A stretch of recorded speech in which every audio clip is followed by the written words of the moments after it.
um jornalista finalmente teve coragem de parar a Natuza no meio do programa e desmentir as bobagens que ela vive repetindo na Globo News.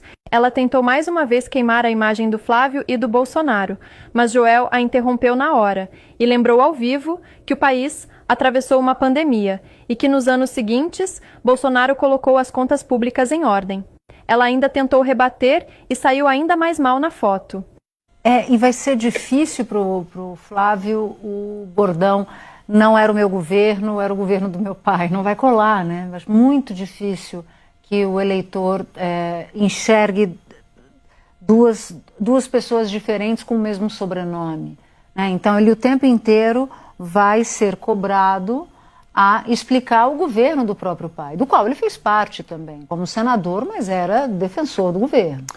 Existe um fator que é sempre levantado nessas horas, e com certeza vai ser também para muitos problemas do governo anterior, pode ser levantado o fator pandemia, para dizer, olha, a pandemia realmente bagunçou de tal maneira tudo que não dá para atribuir ao governo uma série de coisas que aconteceram, né? Problemas sociais, saúde pública, problemas na educação, a pandemia foi um fator ali que bagunçou tudo.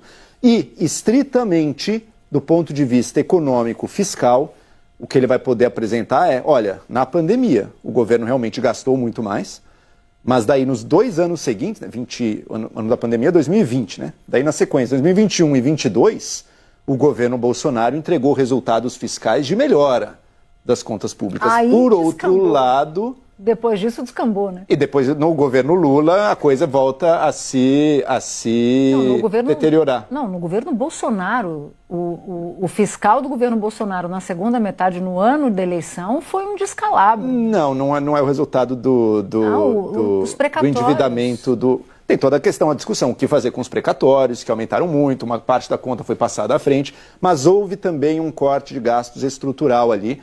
Se era sustentável ou não é uma boa discussão, inclusive, mas aconteceu. Então é um ponto que pode ser trazido aí. Nessa segunda parte, Flávio Bolsonaro detona na Jovem Pan anunciando suas propostas fortes de segurança pública. Enquanto ele fala em endurecer a lei, reduzir maioridade penal e tratar facções como terroristas, os jornalistas de esquerda infiltrados na emissora ficam visivelmente irritados e não conseguem disfarçar o desconforto e ouvem poucas e boas do nosso futuro presidente. Essa campanha ela está apresentando novidades, como, por exemplo, o grupo que tradicionalmente andou junto está se dividindo. O senhor considera o ex-governador de Minas, Romeu Zema, como aliado ou como adversário nessa disputa? Maria, óbvio que é um aliado nessa disputa, porque há uma consciência de todos os pré-candidatos que não são loucos ou não estão comprados pelo PT, de que o Brasil não aguenta mais 4 anos de PT.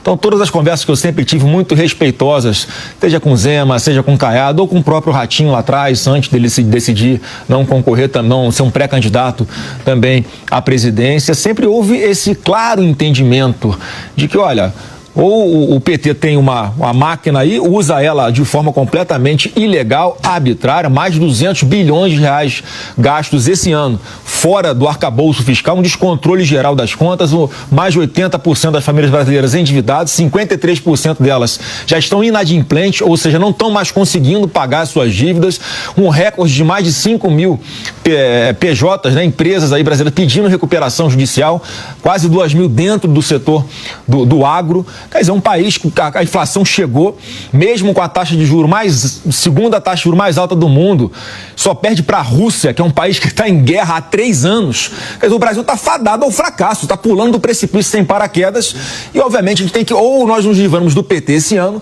ou o PT vai acabar com o Brasil. Então, há sim essa unidade ainda. Em alguns momentos existem algumas trocas de farpas pequenas, mas faz parte, não tem problema nenhum, acho que tudo tem que ser deixado de lado, relevado, né, porque o eleitor sabe que na hora H, no momento certo, todos vão estar ali unidos contra o câncer que domina o Brasil hoje, que é o PT. Senador, o senhor falou aí que se encontrou com o presidente americano, falou com ele sobre classificar as facções brasileiras como terroristas.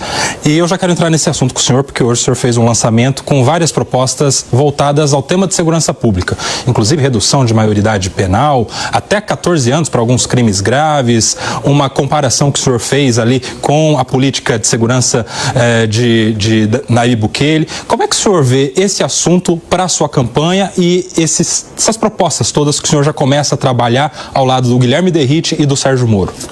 Kobayashi, nós fizemos ali 12 itens que eu entendo que são os mais urgentes, os mais necessários, né?